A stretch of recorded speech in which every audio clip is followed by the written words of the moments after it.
இதுவரை நம்முடைய சேனலை சப்ஸ்கிரைப் பண்ணாதவங்க சப்ஸ்கிரைப் பண்ணுங்கள். இந்த வீடியோவை ஸ்கிப் பண்ணாமல் முழுமையாக பார்க்கணும் அப்படிங்கிறத வேண்டி கேட்டுக்கொள்கிறேன். மக்கள் அனைவருக்கும் வணக்கம்.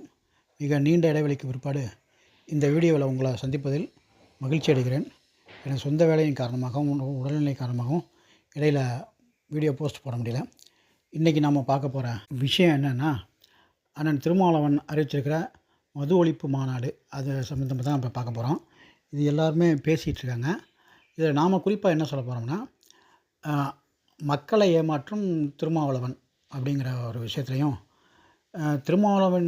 திருமாவளவனின் அரசியல் திமுகவிடம் எடுபடுமா அப்படிங்கிற விஷயத்தை பற்றியும் நம்ம இப்போ பார்ப்போம். ஏன்னா 2009 நினைக்கிறேன், 2009 இலங்கையில் படுகொலை செய்யப்பட்ட போது இதே திமுக உண்ணாவிரதம் இருந்துச்சு.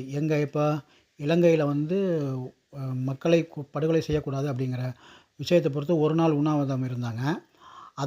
இது ஒரு அரசியல் நாடகம் அப்படிங்கிற விஷயம் எல்லாருக்குமே தெரியும்.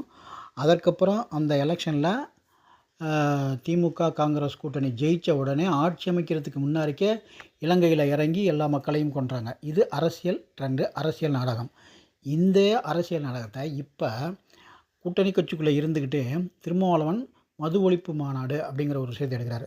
இங்கே என்ன பெரிய நகைப்புக்குரியது அப்படின்னா, ஆட்சியில் அதிகாரத்தில் பங்கு வேண்டும் அப்படின்னு கேட்குறாரு.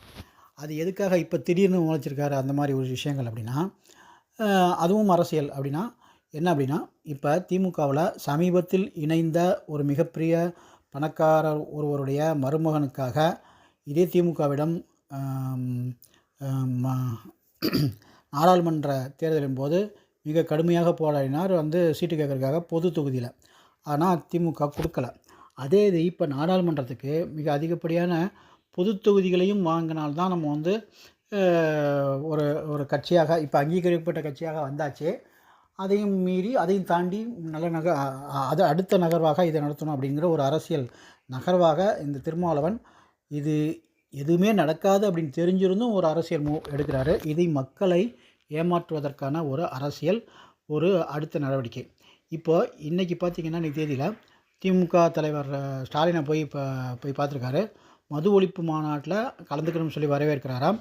அவரும் மது ஒழிப்பில் எங்களுக்கும் நாட்டம் உண்டு அப்படின்னு சொல்லி திமுக தலைவர் அண்ணன் ஸ்டாலின் அவர்கள் சொல்லியிருக்காங்க. இப்போ இதில் பார்த்திங்கன்னா, மது உற்பத்தி ஆலைகள் அதிகமாக இருப்பது இந்த திமுகவின் தலைமை குடும்பத்துடைய உறுப்பினர்களுடைய ஆளுகையில் தான். அதே போல் அதிமுகவில் முன்னாள் அதாவது அதிமுக சென்றாக இருந்த ஒரு குறிப்பிட்ட நபர்களிடம் தான் அதுவும் அந்த மது ஆலைகள் இருக்கிறது. இப்போ எந்த கட்சி ஆளுங்கட்சி வந்தாலும் ஆளுங்கட்சி 60%, எதிர்க்கட்சி 40% அதனுடைய நிர்வாகத்தை மாற்றிக்கொண்டு தான் இந்த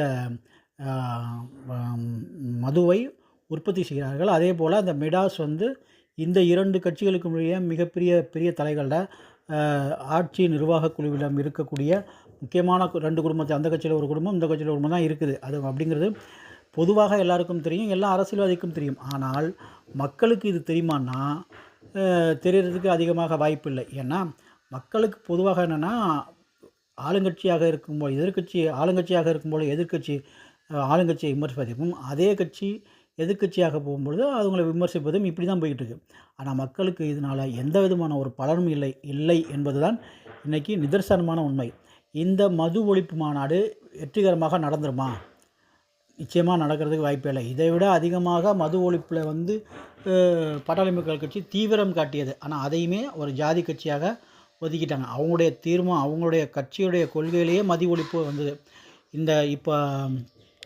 இப்போ விளம்பரத்தில் மதுவை பற்றியோ புகைப்பிடிப்பது பற்றியோ இது மாதிரி மது குடிப்பது போலையோ ஒரு காட்சி வந்தால், மது அருந்துதல் தீங்கானது, புகைப்பிடித்தல் தீங்கானதுன்னு ஒரு விளம்பரம் கொண்டாந்து அதில் போடணும் அப்படிங்கிறது கொண்டாந்ததே அன்புமணி ராமதாஸ் மத்திய அமைச்சராக இருக்கும்பொழுது தான். அந்தளவுக்கு அவங்க மிக தீவிரமாக இருந்தாங்க. ஆனால் அவங்களையுமே ஜாதி கட்சியாக செயல்படுத்தும் இந்த திமுக அதிமுக அரசு விடுதலை சிறுத்தைகளையும் ஒரு ஜாதி கட்சி தான் அப்படிங்கிறத யாரும் ஒத்துக்க மாட்டேங்கிறாங்க. ஏன்னா விடுதலை சிறுத்தைகள் சிறுபான்மையினரை தூக்கி பிடிச்சு அவங்களுக்கு ஜால்ரா தட்டி, ஆனால் அவங்களுக்கும் கெடுதல் பண்ணுறாங்க அப்படிங்கிறதுல வந்து மாற்று கருத்து இல்ல. அவங்களையும் இவருடைய அரசியல் லாபத்துக்காக பயன்படுத்துகிறார்கள். அதேபோல் ஒரு ஒரு ஒரு சாராரினை அரசியல் லாபத்துக்காக இந்த திருமாவளவன் தன்னுடைய சொந்த காரணத்துக்காக பண்ணுறாரு அப்படிங்கிறது தான் எல்லோருடைய பரவலான விஷயம். அது இருக்கட்டும். இப்போ இந்த மது ஒழிப்பு மாநாடு என்ன தீர்வை கொடுத்துவிடும்? ஒன்றுமே கொடுக்காது. இது வந்து இப்போ பிஜேபி தலைவர் அண்ணாமலை ஊரில் இல்லாததுக்கு அவர் இங்கே எல்லாமே வெளிநாட்டில் இருக்கார். அதனால் இங்கே ஒரு பரபரப்பான அரசியல் நடத்தணும் அப்படிங்கிறதுக்காக இந்த ஒரு விஷயங்கள் முன்னெடுக்கப்படுகிறது. இது வந்து ஒரு சாதாரண விஷயம். இது பெரிய விஷயமே இல்லை. மது ஒழிப்பு மாநாடுங்கிறது பெரிய விஷயமே இல்லை. இது மாதிரி நிறைய பேர் பண்ணியிருக்காங்க. இது கள்ளக்குறிச்சியில் கள்ளச்சாராயம் குடித்து இறந்த பொழுது இந்த திருமாவளவன் ஒரு பேருக்கு ஒரு மாநாடு நடத்தினார். எங்கேயாவது வெளில தெரிஞ்சா? ஏன்னா அப்போ இது வெளியில் தெரிஞ்சுன்னா அது ஆளும் கட்சிக்கு மிகப்பெரிய இடைஞ்சலை கொடுத்து விடும் அப்படிங்கிறதுக்காக அதை வந்து பெருசாக மாநாடு மாதிரி ஒரு சிம்பிளாக காமிச்சிட்டு, இப்போ வந்து இதை வந்து தன்னை பெருசாக காமிச்சிக்கணும், வர்ற 26 தேர்தலுக்கு தன்னை ஒரு மிகப்பெரிய சக்தியாக காமிச்சிக்கணும் அப்படிங்கிற ஒரு சின்ன அல்பாசையில் இந்த மாதிரி மது ஒழிப்பு மாநாடு நடத்துகிறாரு. இது எந்த விதமாகவும் 1% கூட, ஈவன் 1% கூட மது ஒழிப்பில் பங்கு பெறாது அப்படிங்கிறதான் மொத்த மக்களினுடைய கருத்தாக இங்கே பதிவு பண்ணுறோம். என்னுடைய வீடியோவை தொடர்ந்து பார்த்து பாருங்கள். இதுபோல் அடுத்தடுத்த வீடியோக்களை எனக்கு வந்து சப்ஸ்கிரைப் பண்ணுங்கள்.